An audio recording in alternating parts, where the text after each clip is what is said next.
បាទជំរាបសួរមកចាស់មកថ្មីបាទថ្ងៃនេះថ្ងៃសៅរ៍បាទសៅរ៍ងាកសៅរ៍ងាកអាទិត្យបាទថ្ងៃនេះខ្ញុំច្រកអាធំ730បាទច្រកអាធំច្រកច្រើនបាទ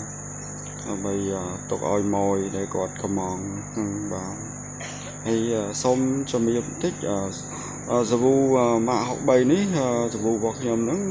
គឺខ្ញុំបានចុះបញ្ជីចុះអីត្រឹមត្រូវទាំងអស់បាទអត់មានធ្វើប្លែងប្លន់បានទេស្តង់ដាអាច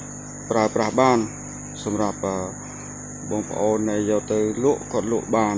ហើយតម្លៃធូរថ្លៃសមរម្យប្រើបានកំចាត់ជាតិខ្លាញ់បានល្អហើយនឹងមានពពុះច្រើនមិនប៉ះពាល់ស្បែកដៃលាងច្រើនក៏អត់ប៉ះពាល់ដែរស្បែកដៃបាទព្រោះធ្វើនេះកម្រិតជើងមានវាស់ pH អីត្រឹមត្រូវទាំងអស់ដើម្បីកុំឲ្យវាប៉ះពាល់ស្បែកដៃហើយបើបងប្អូន